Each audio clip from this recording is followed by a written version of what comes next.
Okay, if you're looking for the Cooking with the Ricci's and Dixons, you have found the right place. We're going to give you about 3 minutes to get everything in order to follow us along as we cook this scrumptious meal.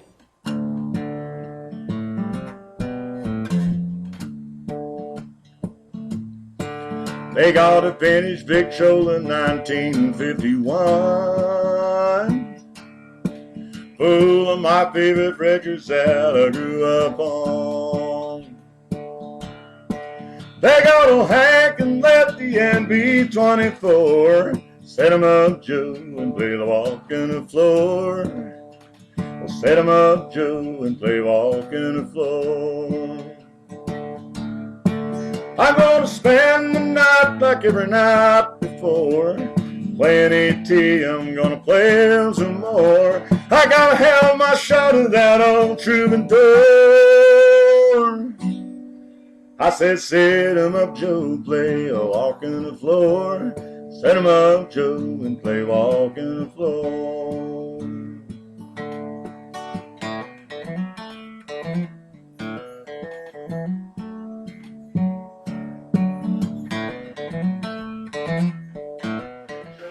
That's awesome! Did you get that? It was a surprise for you, Jay. Oh my God, that's awesome! I knew she had something up her sleeve. The way she was not telling Did me. he do that for you just for this? Welcome back to Cooking with the Ricci's and the Dixons. Okay, so the music that you guys are hearing in between our filming is from the great Oz Wickman sitting on his porch in his log cabin in the Toquima mountain range in beautiful Smoky Valley. He's one of a kind. So, my name is Hugh Ricci. I know many of you have seen me at these conferences before. I want to tell you that I'm a native Nevadan from East Ely. That is very important to me, and I can't say the same thing about my co-workers here. Jay Dixon, who hails from Ohio. My wife Pamela, who hails from the Detroit area. And Jay's wife Rebecca, who hails from the Pittsburgh area. You see, I got all Midwesterners and one native. That's right. So look, when we prepare food, we like to have some drinks, okay? And you'll see kind of a theme throughout this process where we try to focus on locally sourced ingredients. And if you live in Nevada, there's no excuse to drink beer from outside the state because we got some amazing craft brews in this state. And we try to represent the whole state here. As you can see, we got Bad Beats. This is brewed in Henderson, our favorite city in Nevada. We have Battleborn. This is brewed in Reno. Revision. This is brewed in Sparks, Nevada. They make some amazing beer. And then, of course, 702 Pale Ale, brewed in Las Vegas. So we're going to be drinking different things while we're making this dinner. And what does it take, Jay, to make beer? It takes a lot of water. It takes a lot of water. And look at this water right here. Elion, bottled in Ely, Nevada. This was in Ely, not in East Ely. Jay also has a bottle of water here from the Southern Nevada Water Authority, but I think this one probably just came out of the tap. But it's the best tasting water in Nevada. Full of minerals. It's good. And then this right here, I don't know if you can get a good shot of it, this is the faucet that never turns off. And that's what we in Nevada try to strive for, that this water is never turned off.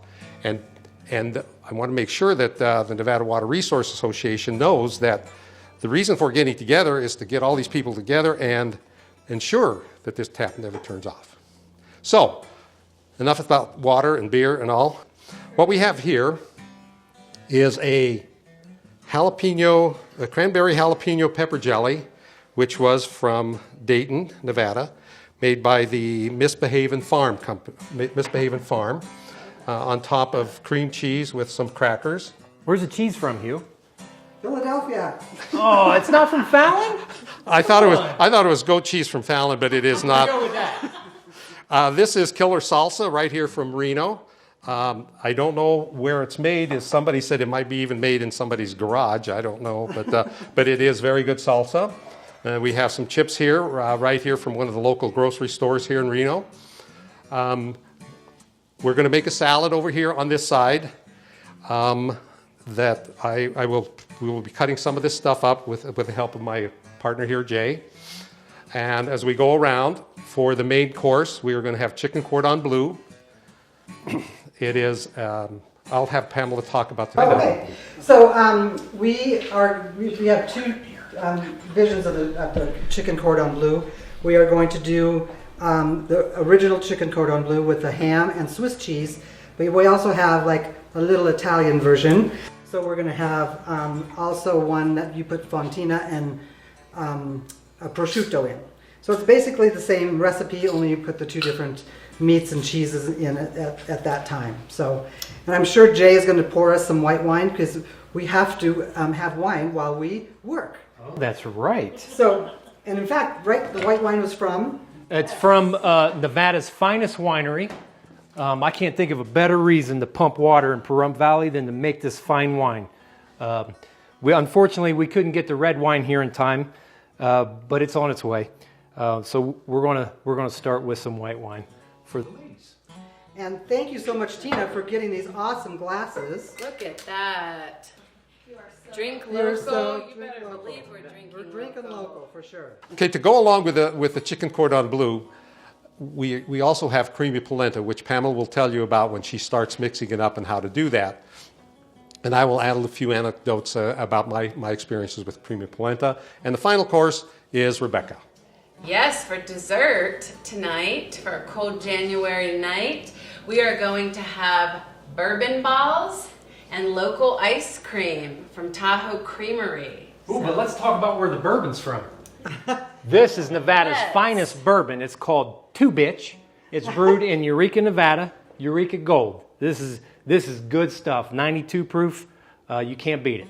We highly recommend it. We do. So what you have to do is to pound the chicken to be about 1/4 inch thin and get large breasts so that we can make sure to fill them really well. You've probably already got this instruction online, so you know how to do it, but we just wanted to show you what it actually looks like when it is all pounded. So that's what it should look like. It's nice and big like that. And I'm going to put this over to Hugh right now, and then we'll come back to us and we'll show you how to fill them up.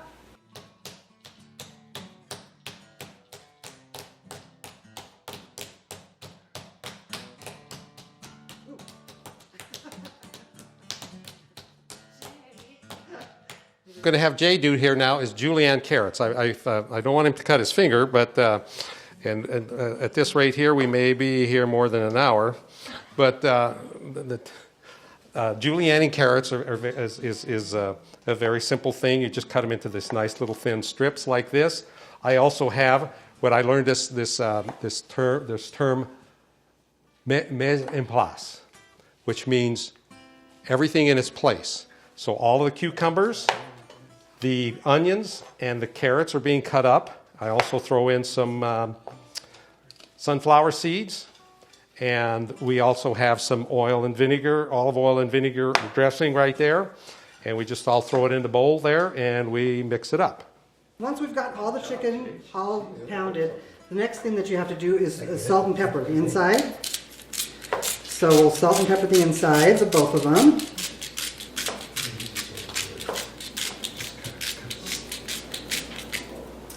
Thanks, Rebecca. And this will give it the flavor that it needs on the inside as well.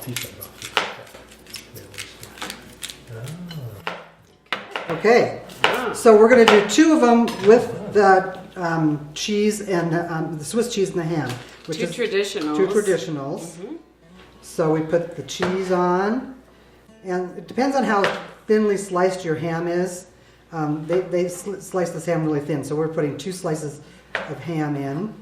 Pamela, what type of ham would you say is best from the deli? Yeah, it's just the regular boiled ham is the best one. So we don't want to go like a maple or honey. No.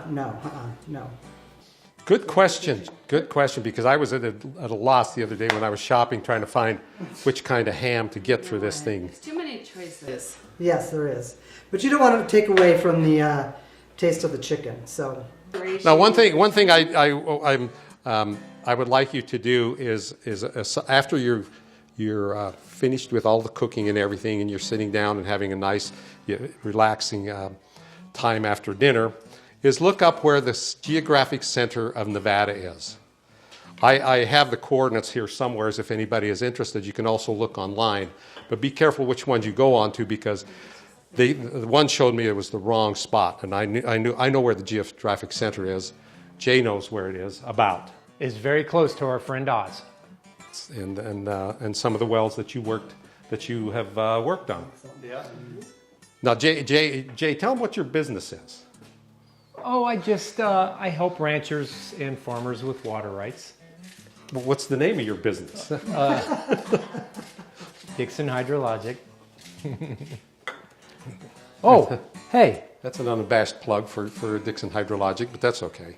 You guys know what Nevada means in Spanish, right? Mm-hmm. Does anybody know? Snow.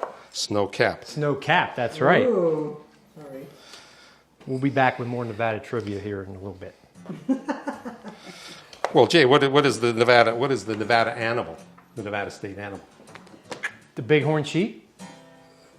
So we are doing the next step in our chicken cordon bleu, which is rolling it. And that's the reason why you have to pound the chickens, like I said, nice and thinly. So we're rolling it now, and then you take a nice big toothpick and make sure to secure it so it doesn't really fall apart.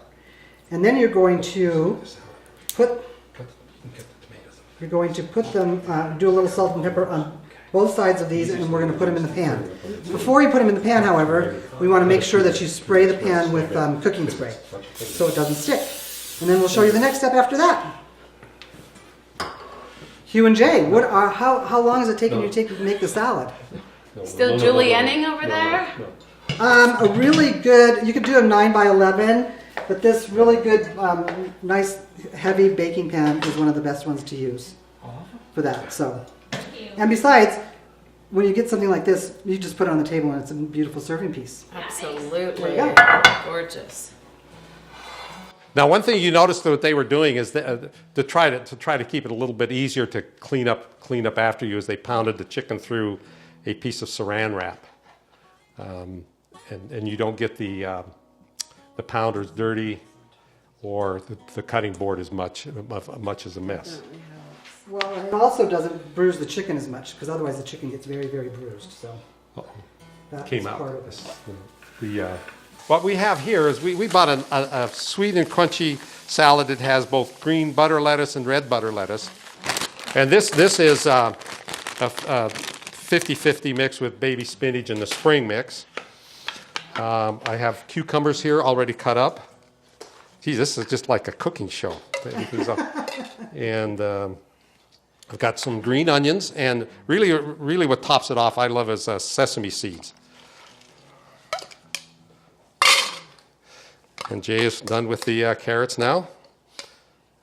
Good job, Jay. Good job, Jay. As you notice, as he was cutting, this cutting board here does not move. One little trick that I learned is if you put a wet rag underneath the cutting board and put the cutting board on top of that, it will not move. Okay, so our next step with this, because we want to get this in the oven, and the good thing about this, it only takes between 30 and 35 minutes to cook. So it's really, really, really easy to do, and it's good for a dinner, even if you're just coming home from work from dinner. So our next step is to sprinkle breadcrumbs, seasoned breadcrumbs over the chicken cordon bleu. Mm-hmm. And you want to do this generously. Mm-hmm. It is beautiful. So you get your seasoned breadcrumbs all over in there. And now the best part. And then, of course, you can't do French or Italian cooking without butter. So Definitely. you put a couple of pats of butter on each chicken breast. And then we're going to put that in the oven for 30 to 35, about 30 minutes. Take it out, and then we'll do the finished part. Okay? What temperature? Oh, yes, 350 degrees. Okay. Oven What a should be- team over there. We're good. We're good. We are. What runs but never walks? Your heart. Water. Oh, same thing. My heart is water. Being married to a hydrologist. also important to wash your hands in between, especially when you're working with chicken or anything like that. I know we're used to washing our hands a lot these days, but this is just really important to do that. So before we go to our next station, make sure to wash your hands really well. Now, polenta is a real simple dish. It's ground cornmeal, and Pamela's going to use chicken broth. I'll let you tell exactly what it is. But polenta is basically an Italian dish, and there's variations of it in different countries. But I remember growing up as a kid that my father, who immigrated here from Italy, never wanted to eat polenta, and I never could understand why. Well, when he was a young man over there, they were so poor that that's all they had. They ate polenta every day for 3 meals a day. And so when he came to this country, he said, I don't need to eat polenta again. So we would have it every once in a while. Interestingly enough, you go to a restaurant today, and polenta is almost like a gourmet dish. You won't find it generally as a dish that you have just by itself. It's either a side, or there's a name for it, and I wish I could remember. But it'll generally cost anywhere. I looked up some restaurants around, anywhere from $7 to $10 just for a side of polenta. And the cornmeal probably costs about 50 cents a pound. It's not very expensive. So it's really, well, I mean, when you throw in all the wine and everything like we do, it raises the cost a little bit. We always recommend that you get the polenta grain flour, because it's a thicker grain. So this is corn grits as well as the polenta grain. So and it's really easy. You just follow the recipe on the back of the flour, and that's the easiest way to do it. So it's 3 cups of liquid to 1 cup of polenta, and also with a little bit of salt in it, about a teaspoon of salt. So what we do to make it more flavorful is we do 2 cups of chicken broth, 1 cup of white wine. So we bring that to a boil. That's going to come to a boil. And then we'll be cooking the polenta, and Hugh will come over and help me stir it once we do that. The reason why we did this in the manner that we did it also is while the chicken is cooking, we're going to be making the polenta, and the polenta takes about that amount of time to cook as well once we get it to boiling. So it will take about 20 minutes or so to cook. So that's why we did it that way. For those of you that may not know, Hugh and Pamela's son Antonio is quite the chef, and I believe, is this his recipe, Pamela? Yes, this is Antonio's recipe. Yep. It is so delicious. I mean, I never had polenta in my life until I met Hugh and Pamela. It's like my preferred side. Like, goodbye potatoes, goodbye everything else, rice, forget about it. Polenta or bust. All right, it's time for some more Nevada trivia. This is for Hugh. I'm not sure anyone else can answer this. Hugh, who was Nevada's first 2 senators? I know one of them. James Nye, and I believe Stewart. Is it William Stewart? It was like Jeopardy. I've got one name right. Isn't that okay? There's this 2-part. Which one died in an asylum in New York? I don't know that. 50-50 chance. It was Nye. Oh. Yeah, how about that? Well, about that, I didn't know the answer to that Mental one. health has come a long way. So anyway, going back to the polenta, as you noticed, it says corn grits, also known as polenta. It's really fine ground cornmeal, and it says it's a staple of northern Italy. But really, I believed it was a southern Italian dish because of the poor economic conditions down there, and this was a cheap dish. Now, my wife says that it's a northern dish, and her family came from northern Italy. My family came from southern Italy. I want to say southern Italian. My grandparents cooked polenta all the time, so I think it's from northern Italy, just like the box says. Yeah. So.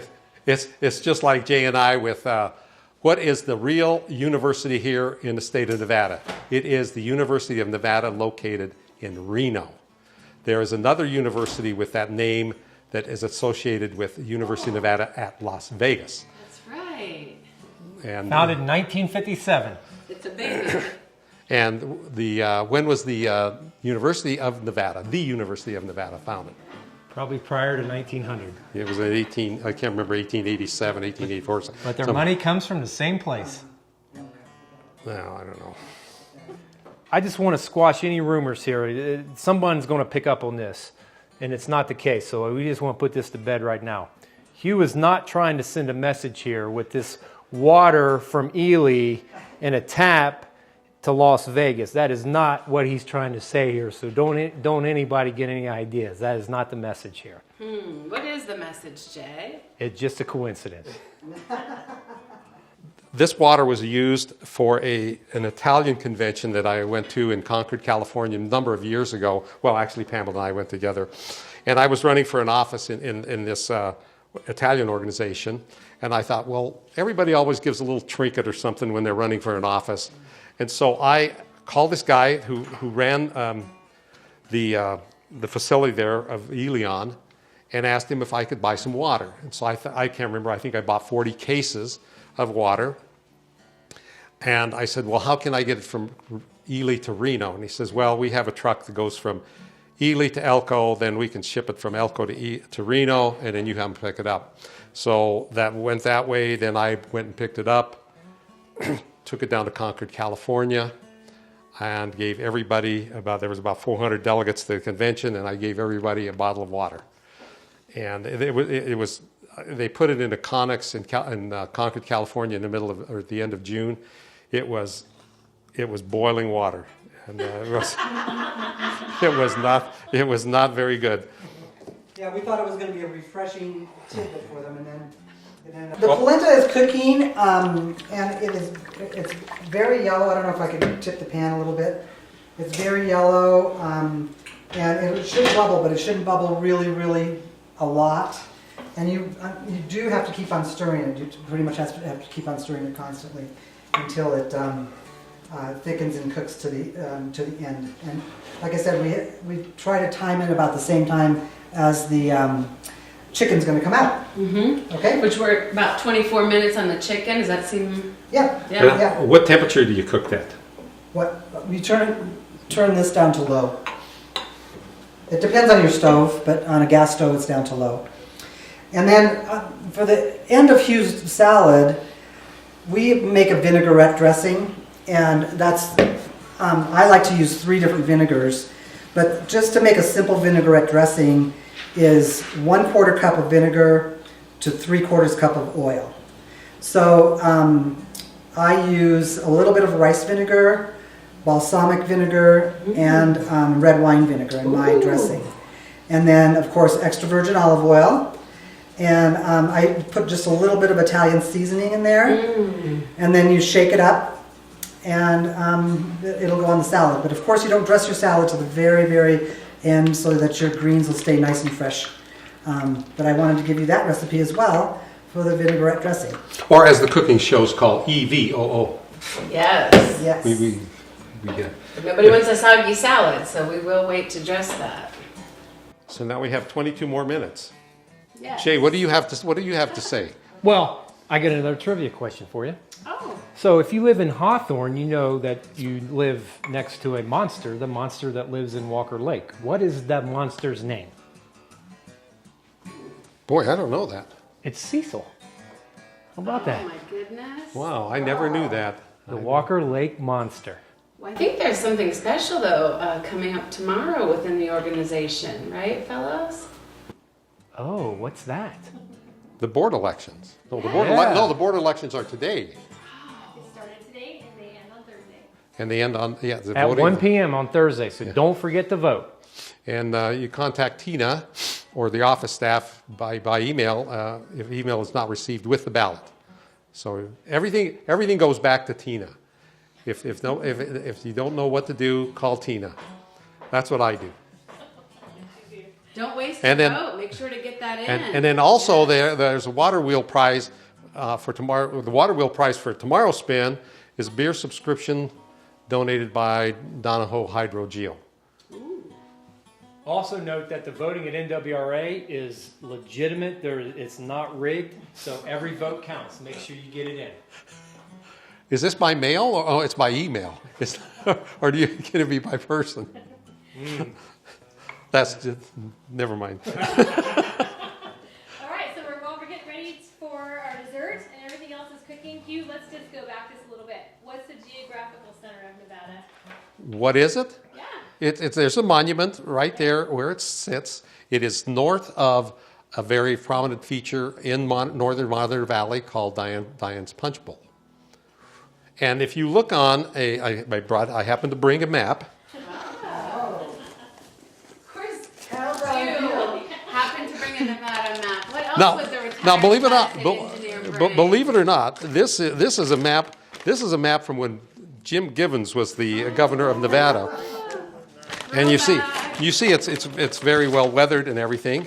But the geographical center of Nevada is located about 26 miles southeast of Austin, just off of Highway 50. If you look at this, it happens to be right here in the fold, unfortunately. But if you look where Austin is, right? Let me get my Austin being right there. If you go about 26 miles east of there, southeast. This says Geographic Center of Nevada. Now, if I also have the coordinates if anybody's interested for this. It's 39.33 degrees and latitude and minus 116.63 degrees longitude. Or west. So, if anybody is interested, you can look it up for the Geographical Center of Nevada and find. Been, you and Jay? I have been to Diane's Punch Bowl, but I missed it. It was right alongside the road.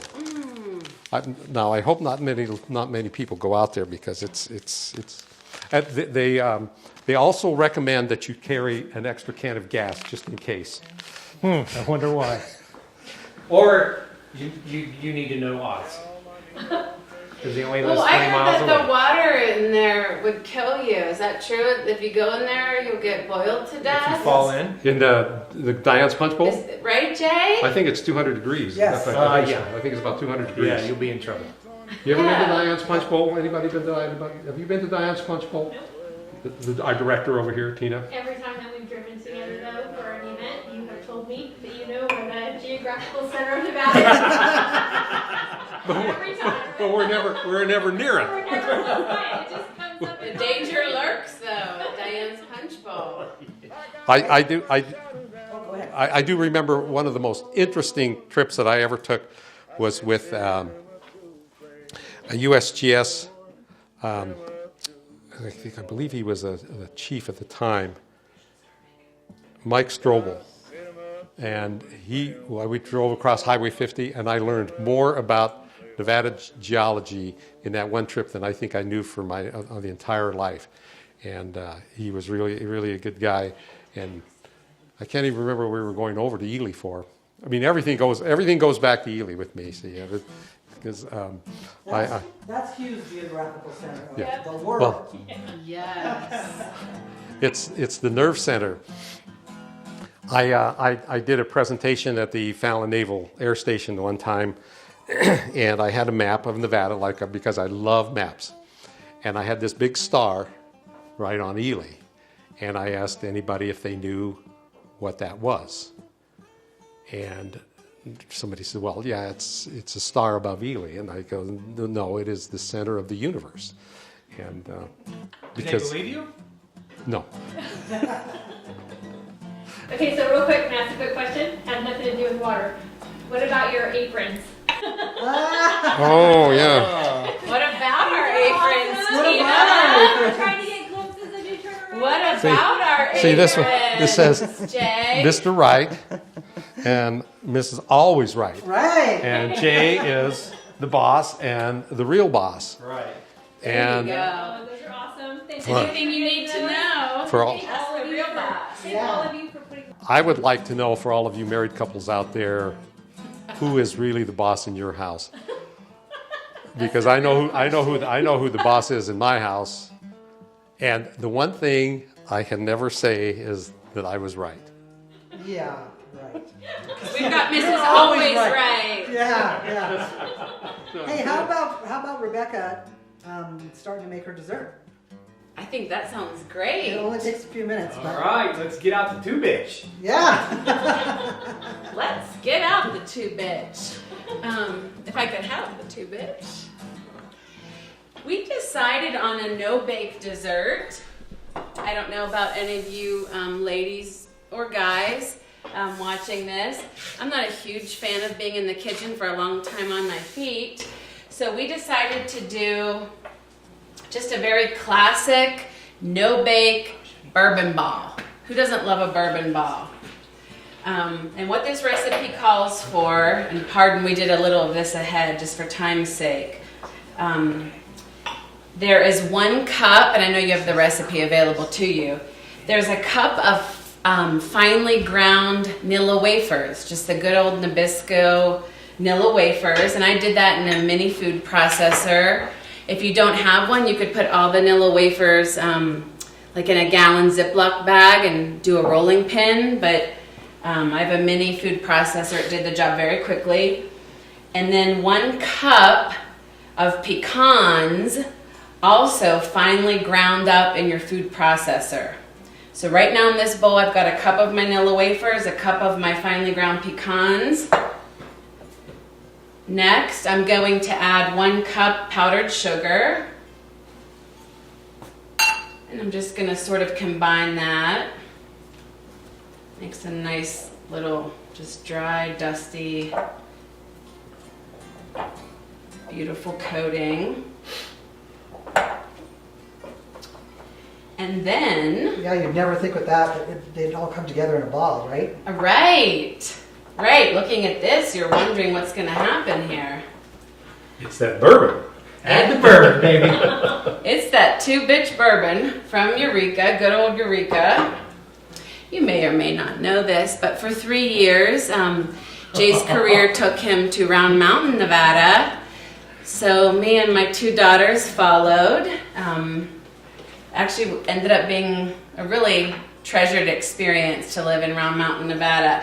And Eureka wasn't that far away. Eureka is where we would go for big time sports for the kids, for soccer games. Oh yeah. Yeah. That was a treat. So what I'm doing here is I have a half cup of bourbon, and then I have a 1/4 cup of dark corn syrup. You may know this brand. This has been around forever. The Caro syrup, but the dark, not the light. So what I'm going to do is just mix the Caro syrup with my bourbon.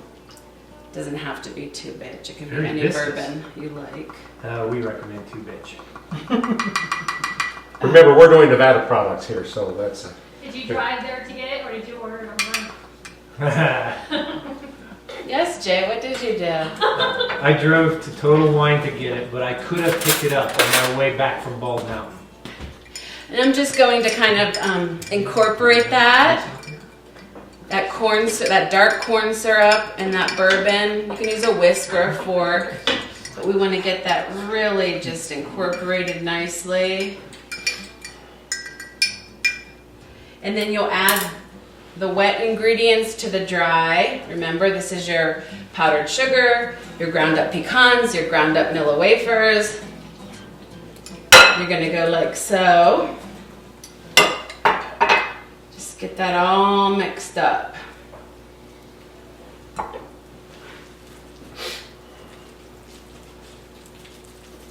Jay, I wonder if you wouldn't do me a favor.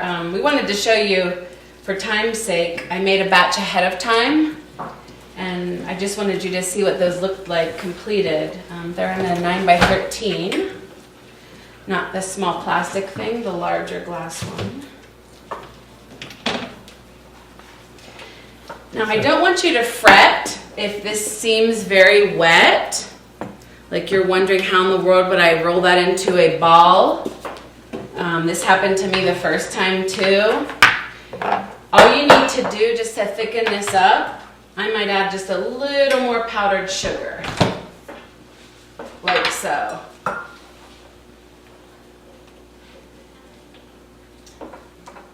You always have to be able to improvise when you're cooking.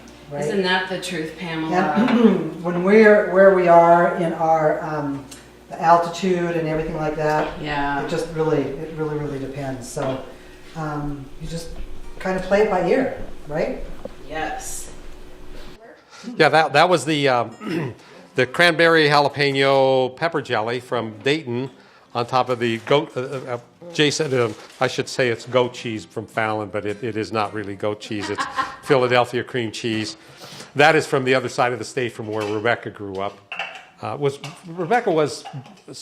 Did you ever experience a place in Pennsylvania like Round Mountain? I can't say that I did, Hugh.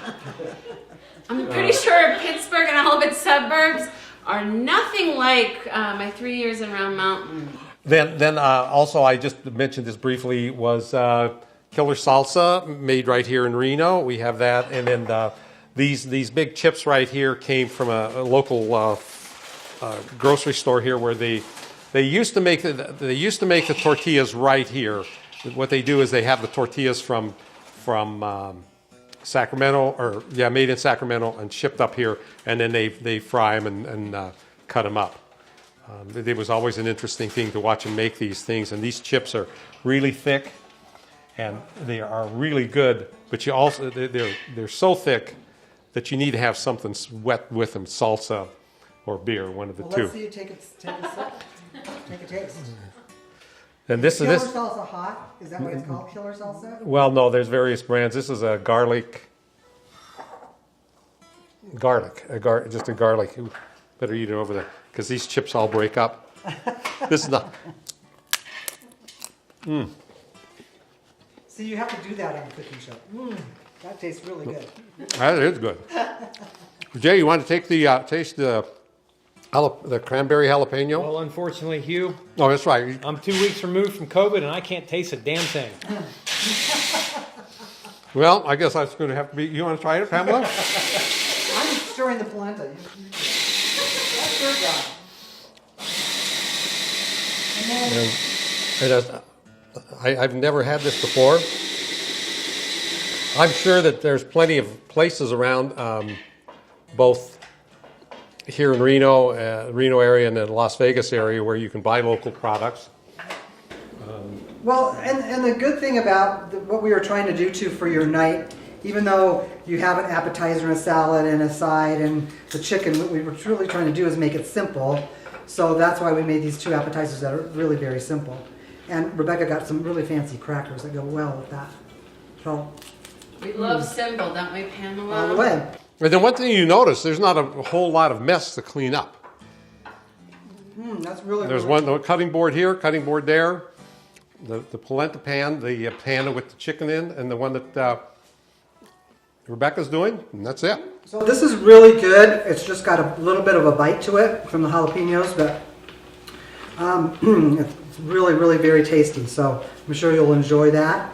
Also, Hugh's always worried about cleaning up, but because he's the sous chef. He's always the sous chef with my son. So he's always the cleaner. I don't blame you, Hugh. Everything revolves around cleaning up in my world, too. How about the other two beers, guys? Are you going to taste those? Well, I Yes. can't really taste them, but I'm imagining what they taste Oh, like. we can't leave this. Oh, you Tenaya got it. Creek Brewery. Yeah. This is up by where Bob lives. That's right. We got to have some of that. Yes, Tenaya Creek Brewery. I'm almost done with my Henderson beer. You know why? I think this would be a good time for another Nevada trivia. Okay. All right, so I know you four know where the safest place in the world to store nuclear waste is. But do you know what that wonderful mountain is named after? Yucca.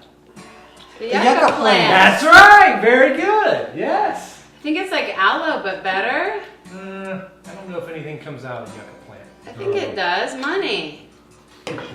Maybe. Why do sharks swim in salt water? I don't know. Because pepper makes them sneeze. I'll give these to you, Tina, so you can use them for your... Hugh, try that Tenaya Creek brew and see what you think. Good Vegas beer there. So this is the northern part of Las Vegas Valley, huh? Yes, this is the Bob beer. This is all Lake Mead water. Except Bob only drinks Miller Lite.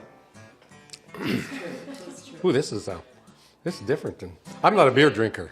Jason, why are we So at the last conference, you heard a little bit about this. I put up a map. It's a lifelong project of mine to get a selfie of myself, obviously, in front of all, I think it's 200 some historical markers all through Nevada. And I started a couple years ago and I got about 87 right now and counting. And some of these places are hard to get to.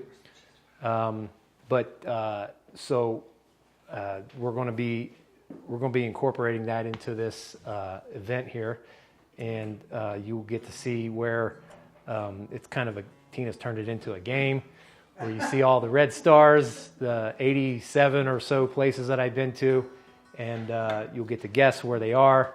The selfies all include a shot of the historical marker sign, so you can see all the history of each location, where I am, and the significance of it throughout the state. And I've covered a lot of ground, but I still got a long ways to go. I was in Ely, again going back to Ely, and found one that Jay hadn't located, so I called him and said, let me take a picture of this, and I'll send it to you, and then you can put it in your group. And he goes, no. I can't do this because it has to be a selfie. Now, this is going to be a real interesting one, because rather than being the marker like you see on many of his slides, in many of his pictures, it's a big scale screen with the state of Nevada on it and some writing about what the thing is. This one happens to be a small pedestal type, maybe a bit lower than this table, that he's going to have to lay down on the ground and take a picture of. Oh, okay. I got one like that in Blue Diamond, and there's a couple like that in Eureka, so I'll be able to get it. Okay.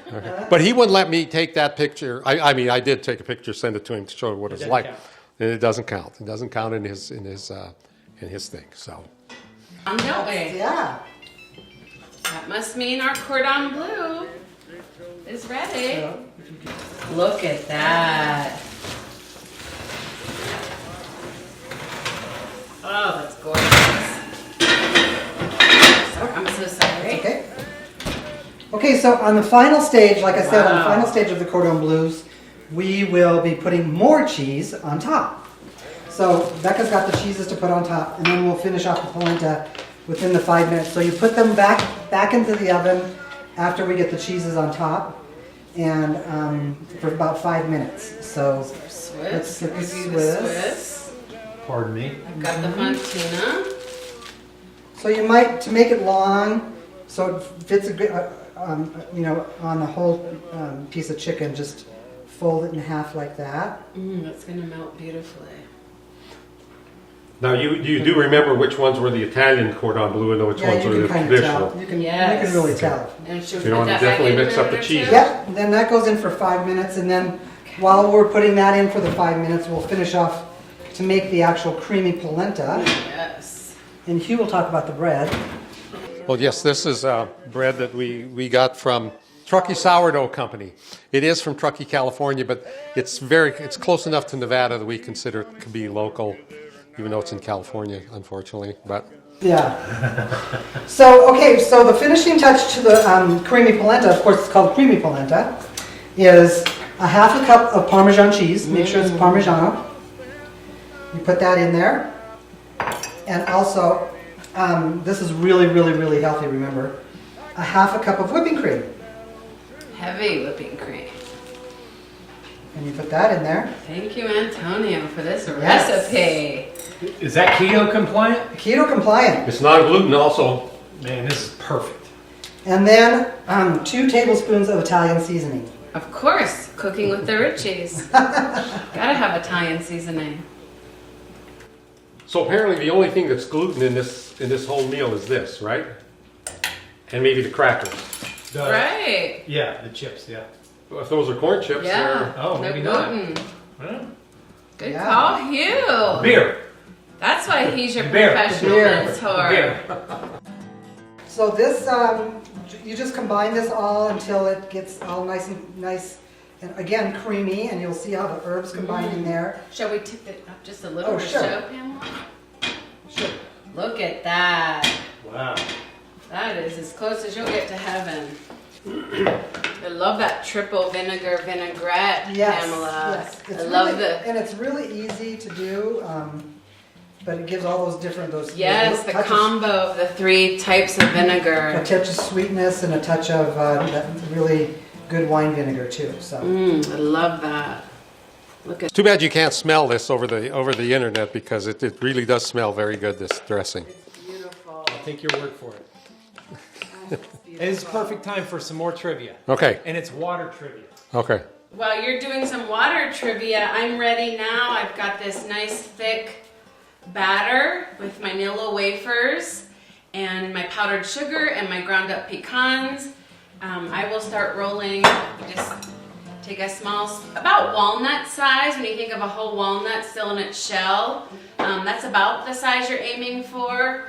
Only because if you use too much of this batter and roll too big of a bourbon ball, it kind of loses the shape and falls flat, I found from experience. So, Okay, Hugh, what's Go the ahead, 2 rivers in Nevada that flow to the Pacific Ocean? The 2 rivers. I would say that there's one in the north and one in the south. Right? They're both in the north, surprisingly. What about the Virgin River? That flows to the Colorado, which flows into the Pacific Ocean. No, I don't think it gets past Mexico, does it? Yes, it does. According to this card, it doesn't.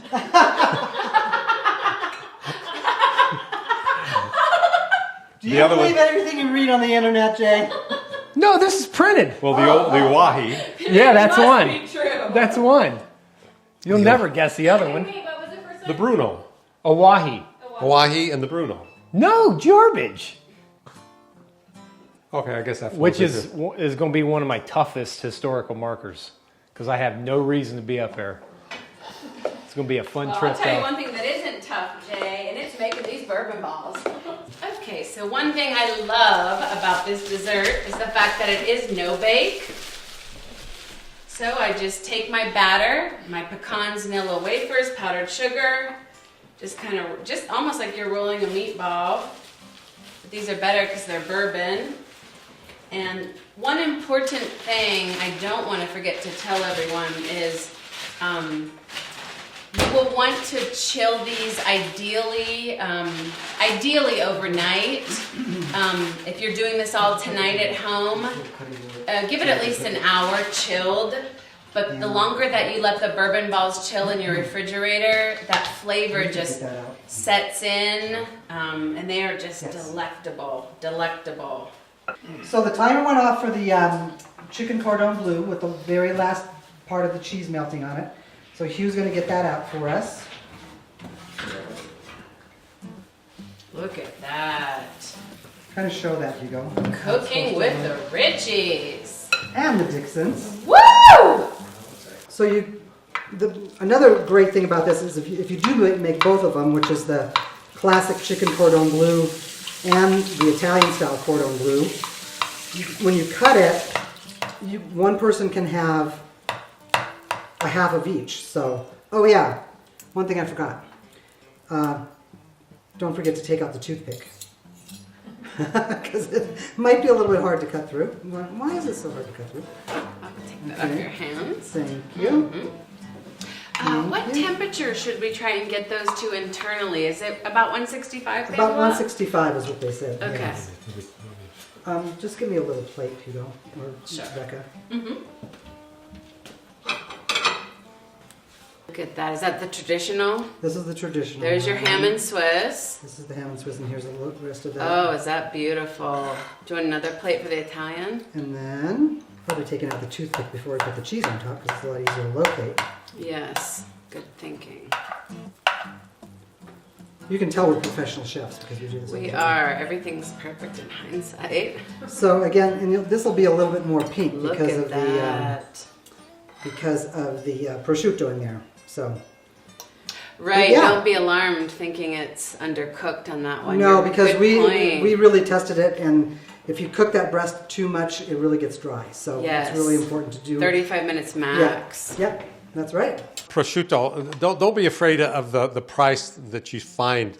It's very expensive by the pound, But prosciutto's cut so thin that we only used about half of what we bought, which was a quarter of a pound.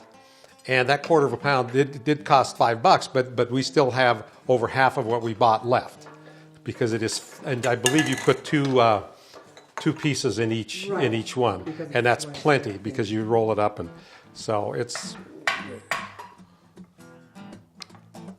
And you could probably try different things. I'm assuming different kinds of cheeses, but Fontina and the Swiss is really the traditional one.